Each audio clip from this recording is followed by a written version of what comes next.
To my YouTube channel. कैसे हैं आप सभी? आई होप आप सभी अच्छे होंगे। तो फ्रेंड्स, आज हम बात करेंगे अंशु शुभम ऑफिशियल अंशु के टॉपिक पर बात करेंगे। आखिर सृष्टि दीदी को किसने रोका था पार्टी में आने को? कोई तो था जिसने सृष्टि दीदी को मना किया था, बट सृष्टि दीदी आई हैं। तो फ्रेंड्स, अगर आपने मेरे चैनल को सब्सक्राइब ना किया हो तो आप लोग मेरे चैनल को सब्सक्राइब कर दीजिएगा। बेल आइकन के बटन को प्रेस करना मत भूलिएगा, ताकि आपको मेरी जो नई नई नोटिफिकेशन है वो टाइम पर मिलती रहे। और इसी प्रकार की नई नई वीडियो को देखने के लिए आप मेरे चैनल पर बने रहिएगा। फ्रेंड्स, देखिए, काफ़ी लोगों का सवाल ये है कि बहुत सारे कमेंट आए हुए हैं कि सचिन ने सृष्टि को मना किया हुआ था कि अंशु की पार्टी में जो भी जाएगा वो हमसे रिश्ता नहीं रखेगा। तो ऐसा क्या ठीक है? क्या ऐसा सही है कि बोला गया है सचिन ने सारे क्रिएटर्स को मना किया था क्या पार्टी में आने के लिए? ऐसा लग रहा है आप लोगों को कि सचिन ऐसा काम करेंगे और सारे क्रिएटर्स को आने से रोकेंगे। तो फ्रेंड्स, अंशु की पार्टी में कोई नहीं आया। इतनी लंबी लिस्ट लगी हुई थी इनकी, इतनी लंबी लिस्ट, बट आया कोई नहीं। इतने कम लोगों को देखकर सच में अंशु भी यही बोली थी कि ज़्यादा भीड़ भाड़ नहीं हुई है तो चलो ठीक है, अच्छा है, बहुत अच्छे से पार्टी हो गई, हमारा अच्छे से एंजॉय हो गया। तो ये बात तो बिल्कुल ठीक है कि जब पार्टी में ज़्यादा लोग होते हैं, ज़्यादा भीड़ भाड़ होती है तो हमारा फंक्शन उतना अच्छा नहीं हो पाता है और हम लोग एंजॉय भी नहीं कर पाते, क्योंकि फिर हमें उतने लोगों की व्यवस्था तो सारी थी और उतने लोगों से नहीं हम उसका इतना सम्मान कर पाते हैं। तो फिर पार्टी में कोई किसी को कुछ बोलता है, कोई किसी को कुछ बोलता है, इसलिए कम लोग आए थे। लेकिन बहुत ही कम लोग आए थे, बिल्कुल भी लोग कम थे। और कहीं ना कहीं देखो, ये एक प्रकार की इंसल्ट है कि लिस्ट तुम्हारी इतनी लंबी बनी हुई थी बट आया कोई नहीं है और सृष्टि दीदी को मना किसी ने नहीं किया। ये चीज़ बिल्कुल क्लियर हो गई है। सही रहा कि सृष्टि दीदी पार्टी में गई। अगर सृष्टि दीदी पार्टी में नहीं जाती, अगर आयुष भैया पार्टी में नहीं जाते ना, तो इसका पूरा ब्लेम जो दिया जाता वो सचिन को दिया जाता और सचिन फिर इन सारी चीज़ों को कैसे सहन कर पाते, क्योंकि उन्होंने किसी को मना नहीं किया हुआ है। वो क्यों मना करेंगे? क्यों? उनको क्या करना है? जिसको जाना है जाओ।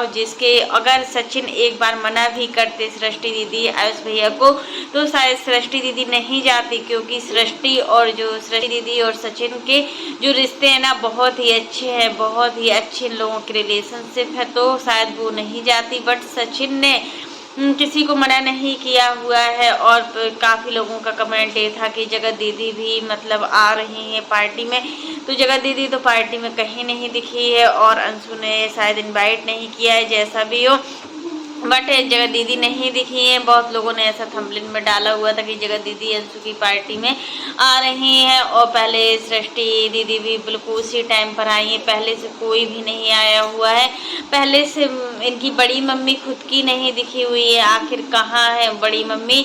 बड़ी मम्मी नहीं दिखी, इनकी मौसी दिख रही थी, मौसी सास जो है वो दिखी हुई थी, बट बड़ी मम्मी नहीं दिख रही थी। जब घर के फंक्शन होते हैं ना, तो सभी लोग आते हैं घर के फंक्शन में तो ज़्यादा अच्छा लगता है, और एक लोग आए एक लोग नहीं आए तो इससे भी अच्छा नहीं लगता है। पार्टी अच्छे से हो गई है, बट अंशु थोड़ा उदास लग रही थी। अंशु की तबीयत बिल्कुल भी ठीक नहीं है, जैसा भी हो अंशु अपने आप को अच्छा फील नहीं कर रही थी, क्योंकि देखिए बहुत ज़्यादा थकान भी हो जाती है और इतने सारे दिनों से काम में लगी हुई है। इतना अरेंजमेंट करना कोई आसान नहीं होता, और जब जिसके घर में फंक्शन होता है ना, तो वही जानता है कि आखिर कैसे व्यवस्था करनी होती है इन सारी चीज़ों की, क्योंकि व्यवस्था करते करते एक आदमी पूरी तरीके से थक जाता है और फिर वो इतना सब कुछ मैनेज नहीं कर पाता है। तो फ्रेंड्स, आज के लिए बस इतना ही। कैसा लगा आपको मेरा वीडियो पसंद आए तो लाइक कर देना, और अगर आप चैनल पर न्यू हो तो चैनल को सब्सक्राइब करना ना भूलना। फिर मिलते हैं नेक्स्ट वीडियो में।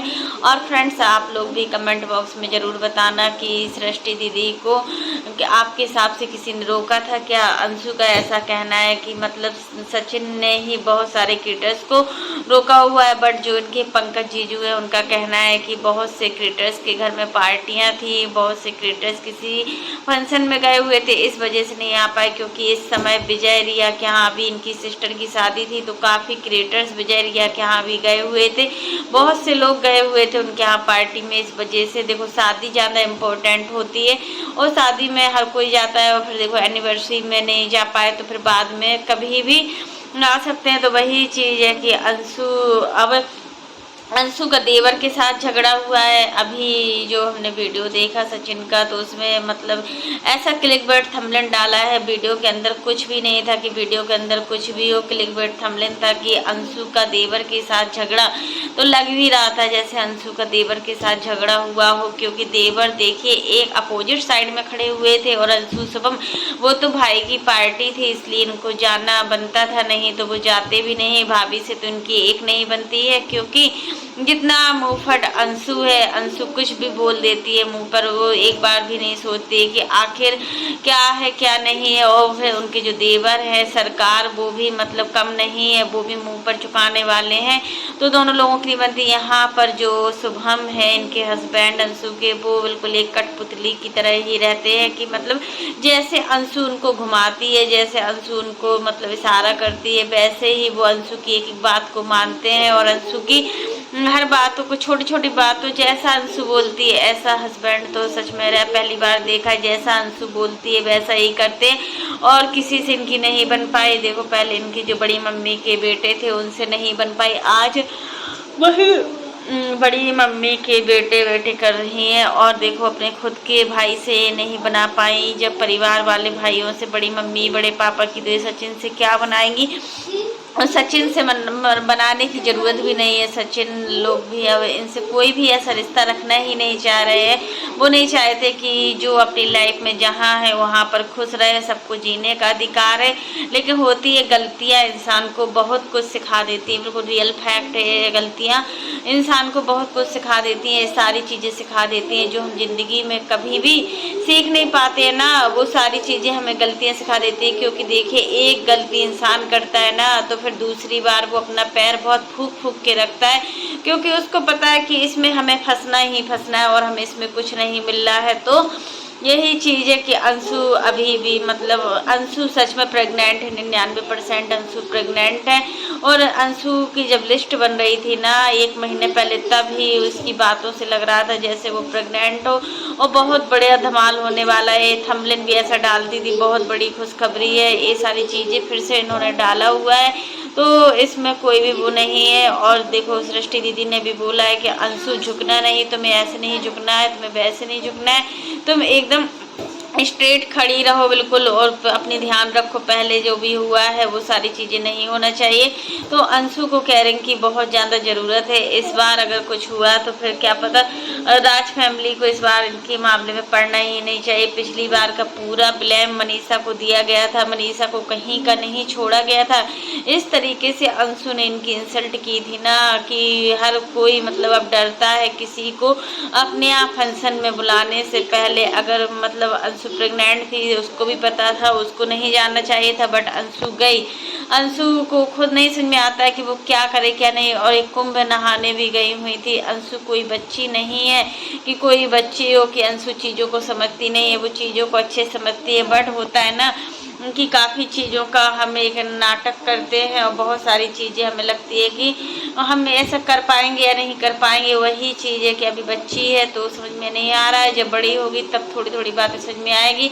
लेकिन इसको अभी थोड़ी थोड़ी बातों पर गौर करना चाहिए कि आखिर बोल क्या रही है। बोल भी देती है और फिर बोलती है कि मैंने कुछ बोला ही नहीं है, मेरे को कुछ पता ही नहीं है, पता नहीं मेरे से सब नफरत करते। इस तरीके का थंबनेल रहता है और थंबनेल जो रहता है वो एकदम क्लिक बेट सा रहता है। तो फ्रेंड्स आज के लिए बस इतना ही। वीडियो पसंद आए तो लाइक कर देना, और अगर आप चैनल पर न्यू हो तो चैनल को सब्सक्राइब करना ना भूलना। फिर मिलते हैं नेक्स्ट वीडियो में, तब तक के लिए bye, take care all of you.